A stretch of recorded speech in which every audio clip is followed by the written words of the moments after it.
de creer, tiene alcanza, es tiempo de soñar que algo nuevo vendrá. Una oportunidad de Dios para ti se hará realidad si tú lo puedes creer.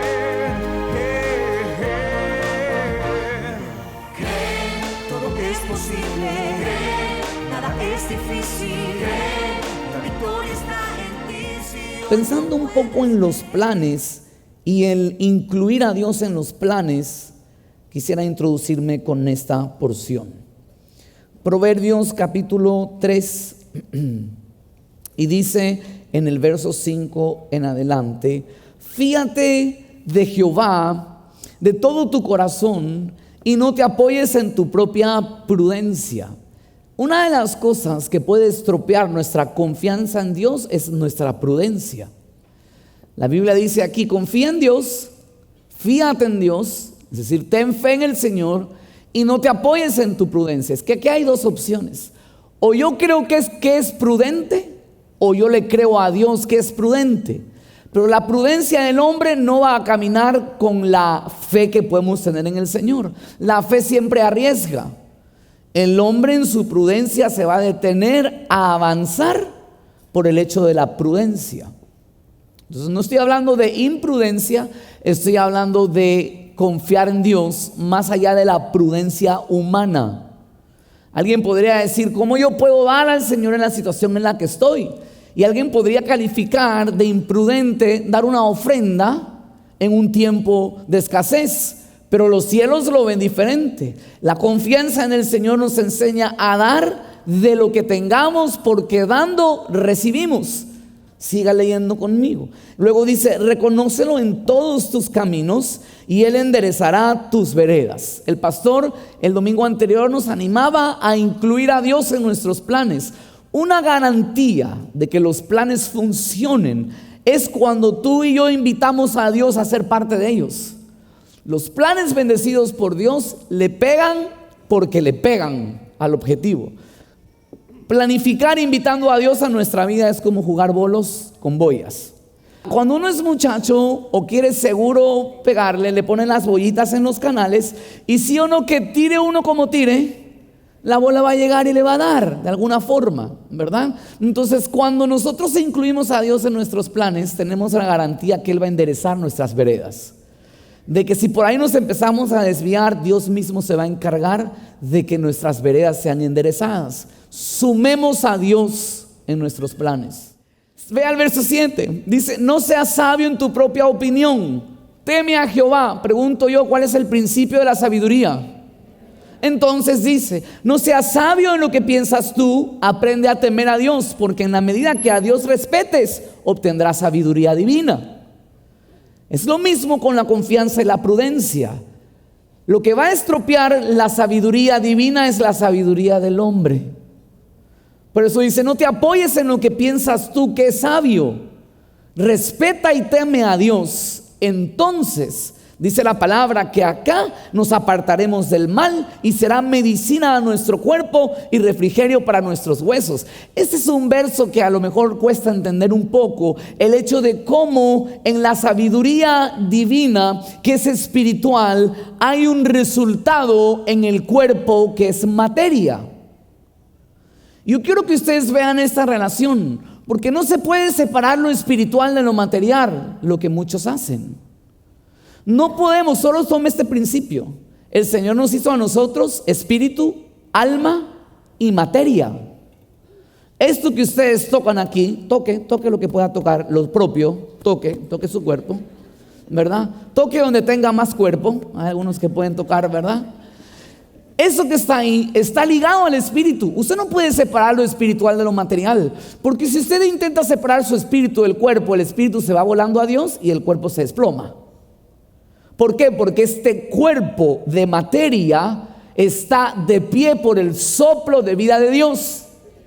Entonces no podemos nosotros aislar lo material de lo espiritual. El problema es que hay muchos que, como no pueden balancear esta verdad, son muy buenos espiritualmente pero muy malos corporalmente, o viceversa, deciden aislarla. Entonces, como no puedo tener una buena relación con Dios, me dedico a producir en lo material. Entonces critico lo espiritual, pero logro conseguir lo material. Y hay quienes lo hacen al revés. Tienen buena relación con Dios, pero no pueden producir en lo material. Entonces tratan de aislarlo y tratan de demostrar que lo espiritual está solo en lo espiritual, tratando de aislar lo material. Pero déjame decirte que lo material va a demostrar qué tan espiritual eres. Porque en la medida que seamos buenos administradores de lo que Dios nos ha puesto en las manos, a cuidar, llamado matrimonio, llamado hijos, llamado recursos, llamado ovejas, en esta tierra vamos a demostrar qué tan espirituales somos. Porque el que se mete con Dios va a aprender de Él a ser un administrador. Ninguno de nosotros puede pensar en educar lo espiritual únicamente, porque nosotros no estamos en un mundo que solo sea espiritual. Mientras estemos en esta tierra, al escuchar a Dios, te va a enseñar cómo vivir con la materia que tienes sentado al lado tuyo, llamado mujer, amigo, hijo, vecino, oveja o discípulo. Pues de esa forma podemos entender el siguiente verso. Dice en el verso 9: honra a Jehová con tus, ¿qué dice? Bienes y con las primicias, digan todos conmigo, primicias, de todos tus frutos. Y mire la promesa: serán llenos tus graneros con abundancia y tus lagares rebosarán de mosto. Pregunto, ¿Dios está recompensando materialmente aquí? Sí. ¿No está hablando de graneros espirituales? No. ¿No está hablando de mosto espiritual?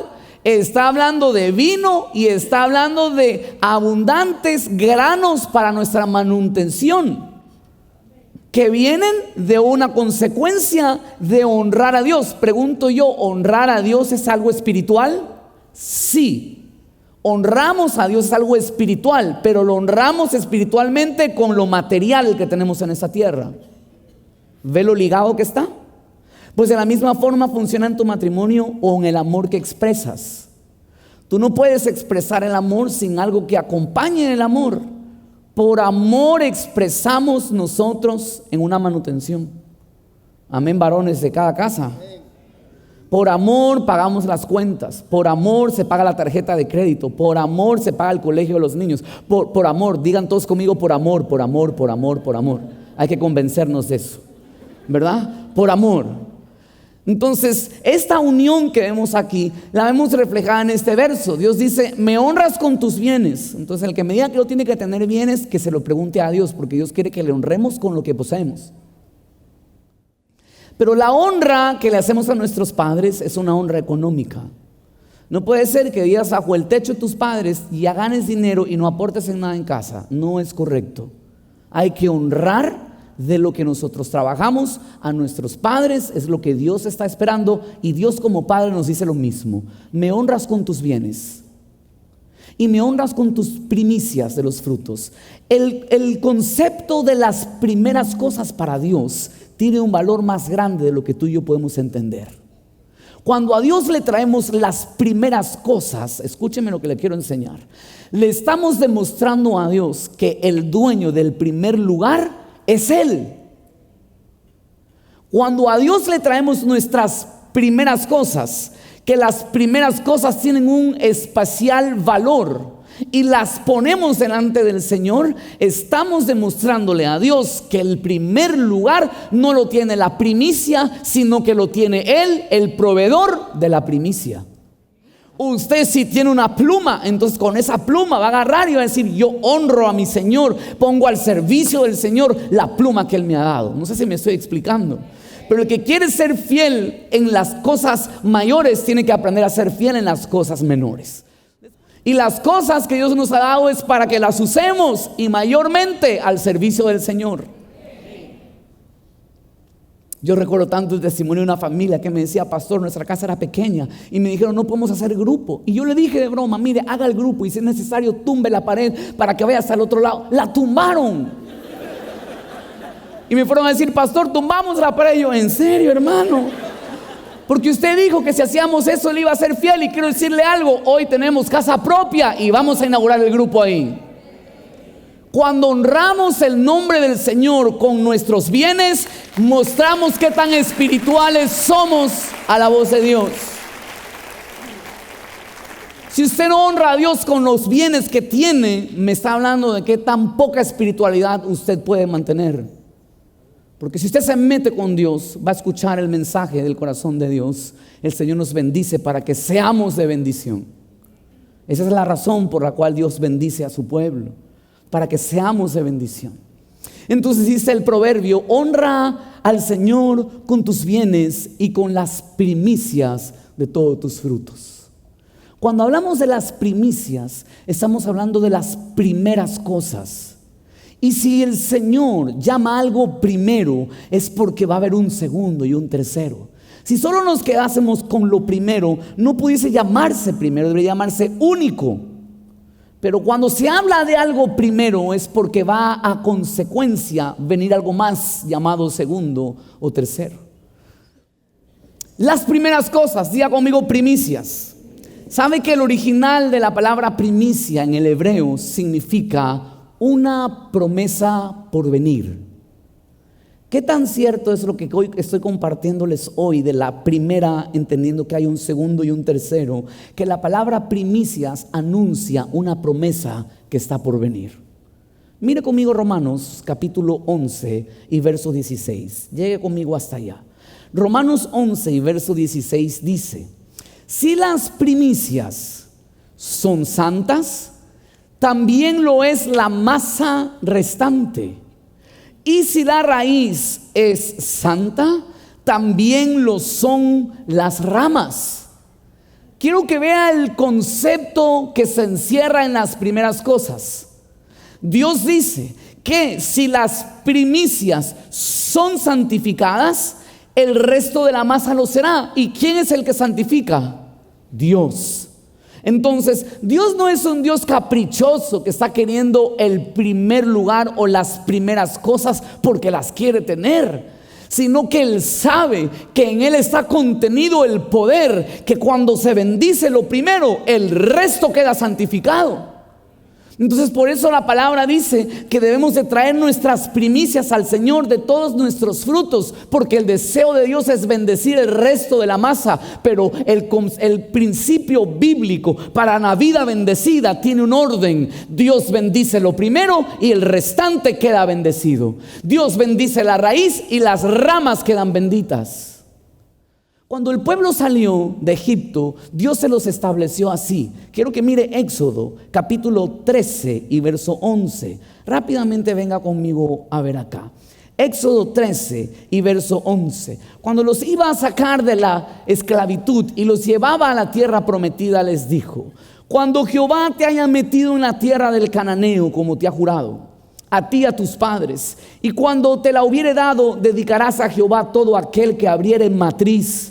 Asimismo, todo primer nacido de tus animales, los machos, serán de Jehová. Mas todo primogénito de asno redimirás con un cordero, y si no lo redimiereis, quebrarás su cerviz. También redimirás al primogénito de tus hijos.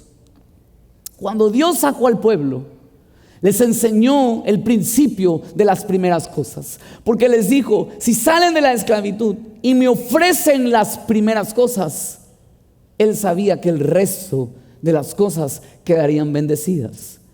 Mire Nehemías, acompáñeme a ver Nehemías. Y cada año, dijo, traeríamos a la casa de Jehová las primicias de nuestra tierra y las primicias del fruto de todo árbol, asimismo los primogénitos de nuestros hijos, de nuestros ganados, como está escrito en la ley, y que traeríamos los primogénitos de nuestras vacas, nuestras ovejas, a la casa de nuestro Dios, a los sacerdotes que ministran en la casa de nuestro Dios, que traeríamos también las primicias de nuestras masas, nuestras ofrendas, y del fruto de todo árbol, del vino, del aceite para los sacerdotes, a las cámaras de nuestro Dios, y el diezmo de nuestra tierra para los levitas. Y continúa el texto: en pleno tiempo donde se necesitaba provisión, esfuerzo, Nehemías se levanta y trae el principio divino y les dice: cada año traeremos nuestras primicias. ¿Por qué? Porque él sabía que al traer las primicias le demostrarían a Dios quién tiene el primer lugar, y Dios, al recibirlo primero, bendeciría así el restante. ¿Tienes planes para el 2016? ¿Quieres que Dios bendiga tus planes? Apliquemos los principios bíblicos. No desligues lo material de lo espiritual. Traigamos nuestras primeras ofrendas al Señor en este año, creyendo que si le demostramos a Dios que Él es el dueño de las primeras cosas, bendecirá el resto que vendrá este 2016. ¿Cuántos lo creen en esta noche? Amén.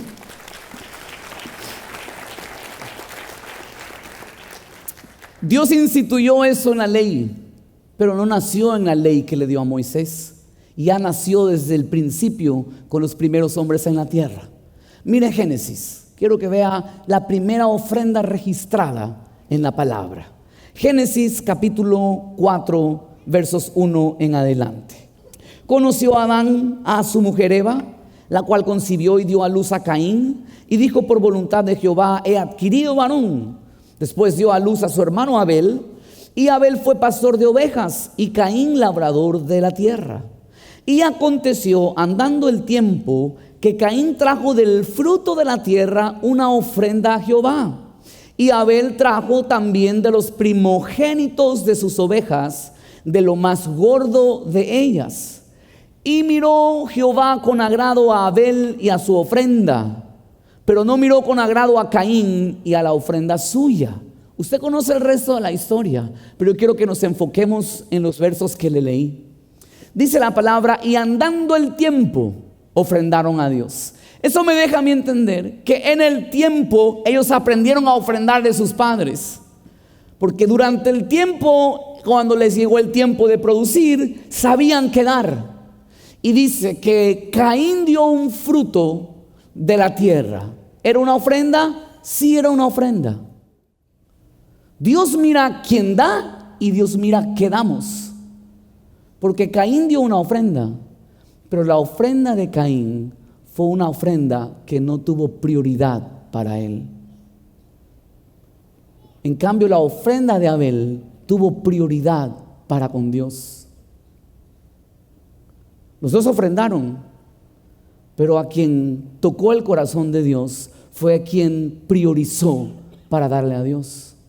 Déjame hacerte una pregunta que te va a dejar pensando hoy. A la hora de ofrendar, ¿es una prioridad para ti? ¿O es sencillamente del sueldo que cargas en tus bolsillos, o lo que te quedó de la quincena, si es que te sobró algo, para venir y honrar el nombre del Señor? Y así preguntamos a Dios: pero si sí te ofrendamos. Porque Caín ofrendó, pero Abel se tomó el tiempo para buscar lo mejor, lo escogido y lo primero. Mi pregunta es: ¿en qué piensas en el momento que cobras tu cheque? En la tarjeta de crédito, pastor. Ahí está, por ahí va el tema. ¿En qué piensas en lo primero que cobras? Ay, los gastos de mi mujer, pastor. ¿Alguien dice amén? Pues Abel, cuando hizo su primer cobro, pensó en su Dios. No había ley. No, señores, no había ley. Cuando, a diferencia, fue escrito en la ley que Dios le dio a Moisés, Abel dio por amor. Y Dios se agradó de su primera ofrenda. ¿Cuántos estamos aprendiendo esta noche? Ahora, una vez le voy a decir que toda esta enseñanza se opone a nuestra carne. Porque desde niño, que es una de las primeras palabras que uno aprende a decir después de mamá, papá, y palabras prohibidas como suegra, diablo, todo eso que se prohíbe, ¿verdad? ¿Qué es lo primero que un niño dice después de mamá, papá? Dame, y luego mío. ¿Sí o no? ¿Qué es lo primero que uno dice? Mío. Porque por dentro tenemos un yo egoísta tan grande. Entonces ese es el mío. No sé, algunos que la enseñanza se la tienen atorada aquí. porque por dentro hay uno que está, es mío. Pero quiero enseñarles que para prosperar con el favor de Dios, tenemos que demostrarle a Dios quién tiene el primer lugar en nuestra vida. Después de Abel, me topé con Abraham. Génesis 12 habla del llamado de Dios a Abraham. Génesis 13, prosperaron tanto que Lot y Abraham tuvieron que coger sus caminos. Génesis 14, Abraham va a recuperar a Lot y tiene su primera conquista. Y miren lo que hace con su primera conquista. Génesis 14, vaya conmigo rápidamente hasta allá. Génesis capítulo 14 y vaya al verso 17. Cuando volvía de la derrota de Kedorlaomer y de los reyes que con él estaban, salió el rey de Sodoma a recibirlo al valle de Sabe, que es el valle del rey. Entonces Melquisedec, rey de Salem y sacerdote del Dios Altísimo, sacó pan, vino y le bendijo diciendo: bendito sea Abraham del Dios Altísimo, creador de los cielos y de la tierra, y bendito sea el Dios Altísimo que entregó a tus enemigos en tu mano. ¿Y qué hizo Abraham? Le dio a Abraham los diezmos de todo. Señores, los diezmos están bajo el mismo principio de las primicias.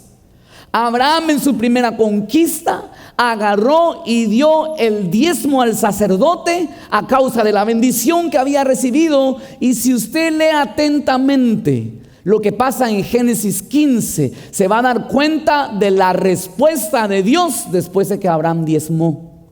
Si usted va a Génesis 12, Dios lo llama a Abraham y le dice: haré de ti una nación grande. Nunca le dijo de hijo. Él tiene que haberse preguntado, dice: hijo, nación grande, si Sara, yo, ¿cómo? No podemos. Luego viene esta conquista. Luego viene la oportunidad de Abraham de darle sus primicias a Dios. Diezmó. Y quiero que vean en el capítulo 15 rápidamente y verso 1.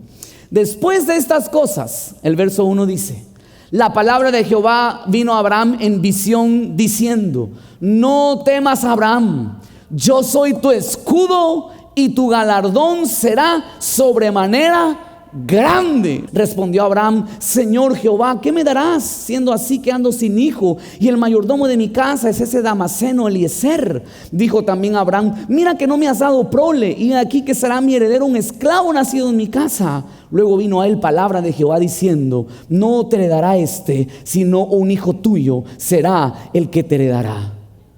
Y lo llevó afuera, le hizo ver las estrellas y les dijo: ¿puedes contarlas? Así será tu descendencia. Dios bendijo sus planes y su deseo de tener un hijo cuando lo primero que obtuvo fue santificado. Muchas veces podemos decir: pastor, es que a mí no me alcanza, yo gano, entonces gasto y luego no tengo para el diezmo, porque te has olvidado que el diezmo es tu primicia a Dios. Si tú das lo primero a Dios, Dios mismo santificará el 90% de tu restante. No hay que no alcance cuando Dios santifica el 10%. Dios santifica el 10% que entregas primeramente a Él como tu diezmo, y el 90% como lo restante queda bendecido, se multiplica, se engrandece. No tienes idea cómo, pero se paga, se provee. No sabes cómo, pero al fin de mes cubriste todas tus necesidades, porque el que multiplica es nuestro Señor.